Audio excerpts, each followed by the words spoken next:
नमस्कार. आज एका खूप इंटरेस्टिंग विषयावर एक छोटासा व्हिडिओ करायचा मनात आलं. याचं कारण असं होतं की आर्टिफिशियल इंटेलिजन्स किंवा AI आणि ChatGPT सारखे जे टूल्स आहेत, तर ते वापरावेत किंवा न वापरावेत किंवा ते कसे वापरावेत किंवा त्याचा पॉझिटिव्ह, निगेटिव्ह जे काही त्याचे इफेक्ट्स आहेत, त्याच्याबद्दल आपण खूप वाचतोय, ऐकतोय आणि कदाचित अनुभवतोय. पण आजचा अनुभव हा पॉझिटिव्ह आहे आणि ChatGPTचा वापर करून आज एक छोटासा लाईफमधला आयुष्यामधला एक छोटासा प्रॉब्लेम कसा थोडासा सॉल्व्ह करायला मला मदत झाली. त्याच्यामुळे मला हा व्हिडिओ करावासा वाटला. You can call it as a eureka moment actually. निमित्त असं झालं की मी सध्या प्रॉम्प्ट इंजिनिअरिंग किंवा हाऊ टू प्रॉम्प्ट ChatGPT आणि त्याचे सगळे जे स्किल्स आहेत ते शिकते आहे. तर मला असं वाटलं की आपण आपल्या हातात ते टूल आहे, तर आपण ते वापरून बघूयात. याला this was the eureka moment actually. कारण प्रसंग असा होता, चॅलेंज असं होतं की एक एक्स व्यक्ती आहे ज्याच्याशी एक गोष्ट ज्याला एक गोष्ट सांगायची होती किंवा कम्युनिकेट करायची होती आणि थोडंसं सेन्सिटिव्ह इश्यू होता. त्याच्यामुळे बोलावं का न बोलावं, बोलावं तर कसं बोलावं आणि बोलल्यानंतर काय होईल, मग ते जे नातं आहे ते टिकेल का, ते त्याच्यावर काही त्याचा फरक पडेल, असे असंख्य विचार मनामध्ये रात्रंदिवस चालू होते. आणि I can say that I was little bit disturbed की हा विचार एकतर मनामध्ये आहे, ह्याला डील करायचं आहे, पण कसं करायचं ते कळत नव्हतं.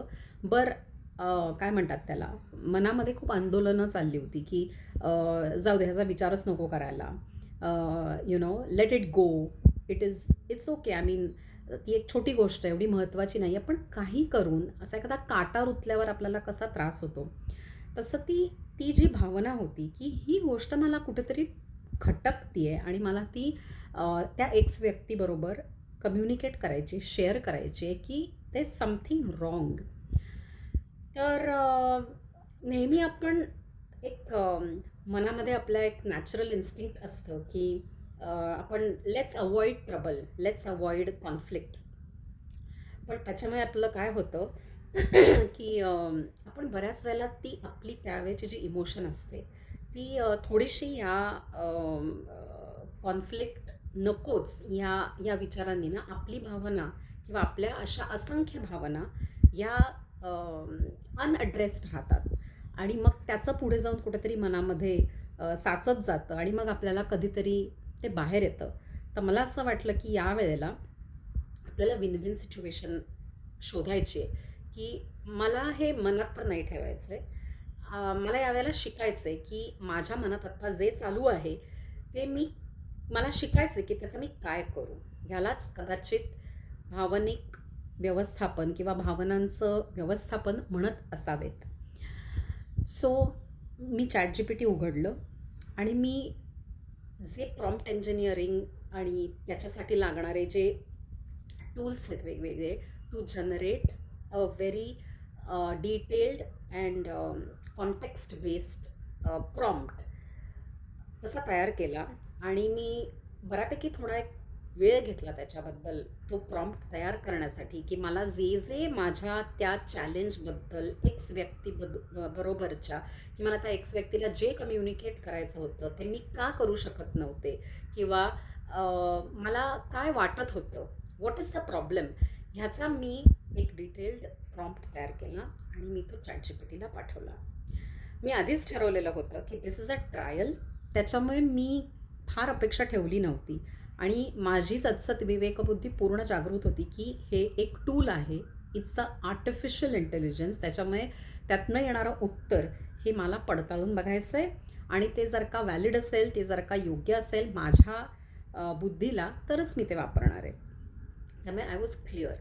पण मला डिटेल्ड प्रॉम्प्टनंतर एक 5 स्टेप असलेलं ChatGPTच्या स्टाईलचं एक चांगलं उत्तर आलं, ज्याच्यामध्ये 5 स्टेप्स दिलेल्या होत्या की मी ह्या एक्स व्यक्तीबरोबर जी गोष्ट मला कम्युनिकेट करायची आहे, ज्याच्यामध्ये मला चॅलेंज येतो आहे, ज्याच्यामध्ये मी अडकली आहे, ज्याच्यामध्ये मला समजत नाही आहे, ती मी कशी हँडल करू. मी वाचलं. पहिल्यांदा मी फक्त हेडलाईन्स वाचले. त्याच्यातली पहिली हेडलाईन अशी होती, number 1 was accept your emotion. खूपच महत्त्वाची आणि मला ती खूप स्पर्शून गेली माझ्या स्वतःच्या हृदयाला, की whatever you are feeling right now, you accept that emotion. पहिला स्ट्रगल तर तिथेच होता माझा, किंवा आपला सगळ्यांचा थोड्याफार प्रमाणात असतो, की मला जे वाटतंय ते चुकीचं आहे की काय, असंच आपल्याला मोस्ट ऑफ द वेळेला वाटत असतं. सो पहिल्यांदा ही स्टेप मला उत्तरातली खूप आवडली, की accept it in the first place. दुसरं सजेशन असं होतं, हे कॉन्व्हर्सेशन त्या एक्स व्यक्तीबरोबर केल्यानंतर तुम्हाला काय अपेक्षित आहे, what is the outcome you are expecting from this discussion.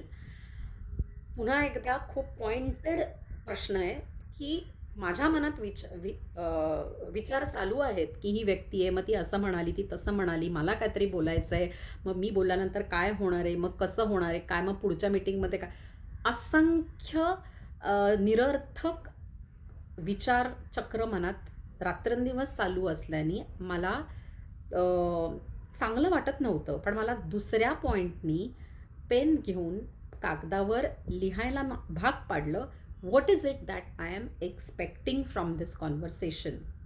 माझं जे उत्तर होतं ते मी त्या कागदावर लिहिलं, की मला या कॉन्व्हर्सेशनमधनं हे अपेक्षित आहे. थोडा वेळ गेला, थोडा पॉज घ्यायला लागला, 1-2 मिनिटांचा, 5 मिनिटांचा, पण मला थोडा विचार केल्यानंतर क्लॅरिटी आली, की मला हे कॉन्व्हर्सेशन केल्यानंतर अपेक्षित काय आहे हे मी लिहून काढलं.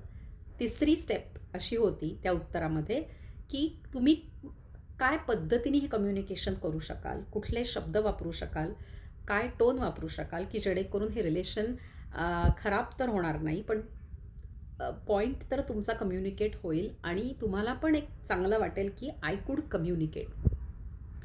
आता तो पॅरेग्राफ मी असाच्या असा डेफिनेटली वापरणार नाही. जर तो माझ्या पर्सनॅलिटीला सूट झाला, नाही झाला, that is up to me. माझ्या बुद्धीने मला जे काही सांगितलं त्याप्रमाणे मी ते वापरीन. मला ती भाषा नसेल पटणार तर मी ते ट्रान्सलेट करीन, अजून एक प्रॉम्प्ट देऊन.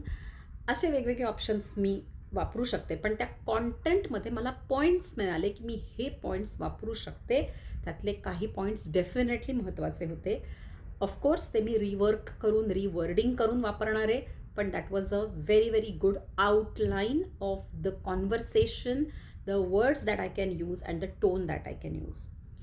पुढची आणि सगळ्यात महत्त्वाची स्टेप जी मला आवडली ती म्हणजे, मी विचारलेल्या प्रश्नाच्या पुढे जाऊन मला एक उत्तर असं मिळालं, की you need to be ready for different types of answers that you are going to get. तुम्ही हे कॉन्व्हर्सेशन केल्यानंतर तुम्हाला वेगवेगळ्या प्रकारची उत्तरं मिळू शकतात आणि त्या पॉसिबिलिटीज काय आहेत. Number 1, it can be accepted. तुम्हाला काय बोलायचं आहे हे त्या समोरच्या एक्स व्यक्तीला एक्सेप्ट झालेलं आहे, and there is a positive outlook to probably take care of it next time. जर मला काही खटकत असेल, तो it is going to be a win win situation. This is one possibility. But ही पॉसिबिलिटी आहे. त्याच्यात दुसरी पॉसिबिलिटी पण अशी होती, की ते खूप लाईटली घेतलं जाईल आणि as a matter of fact हे असंच असतं, असं सांगितलं जाईल. अशा सिच्युएशनमध्ये तुम्ही काय केलेलं बेटर राहील. कारण if you want to save the relationship, तुम्हाला प्रत्येक वेळेला एक घाव दोन तुकडे नाही करता येणार आहेत. सो काय करता येईल, how you can handle that particular response, आणि असा अजून एक रिस्पॉन्स. सो असे एक 2-3 प्रकारचे पॉसिबल रिस्पॉन्सेस होते आणि ज्याला तुम्ही कसं डील करू शकता याचं सजेशन होतं. आता मला ह्या सगळ्यामधनं काय मिळालं, तर मला एक अनबायस्ड ओपिनियन मिळालं.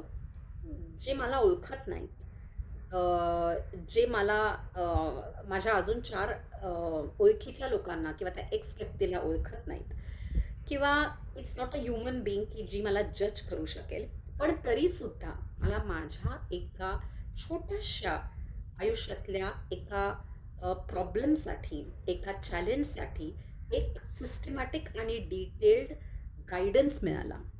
तो घ्यायचा का नाही घ्यायचा हे सर्वस्वी माझ्यावर अवलंबून आहे, माझ्या बुद्धीवर अवलंबून आहे. परंतु मला स्टार्टिंग पॉईंट मिळाला आणि मला एक आउटलाईन नक्की मिळाली, ज्याने माझ्या मनातला जो गोंधळ होता विचारांचा एकत्र झालेला तो कमी झाला. त्याला एक अँगल मिळाला, त्याला एक डिरेक्शन मिळाली आणि मला ह्या कॉन्व्हर्सेशनमध्ये काय करू शकतो ह्याच्यासाठी एक फ्रेमवर्क मिळालं.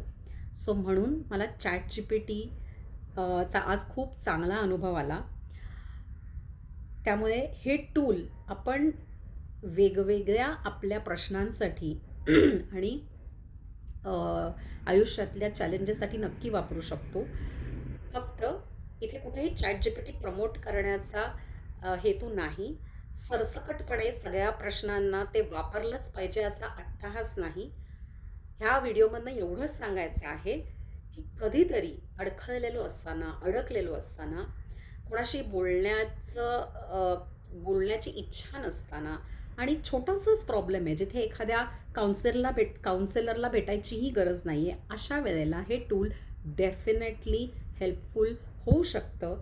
जर का तुम्ही ते टूल तसंच्या तसं म्हणजे ते उत्तर तसंच्या तसं न वापरता स्वतःची बुद्धी लावून थोडंसं विचार करून ते उत्तर त्याचं जर का तुम्ही ॲनालिसिस केलात तर ChatGPT डेफिनेटली तुम्हाला एक चांगलं टूल हे नक्की होऊ शकतं. हे शेअर करायचं होतं म्हणून हा व्हिडिओ केला. धन्यवाद.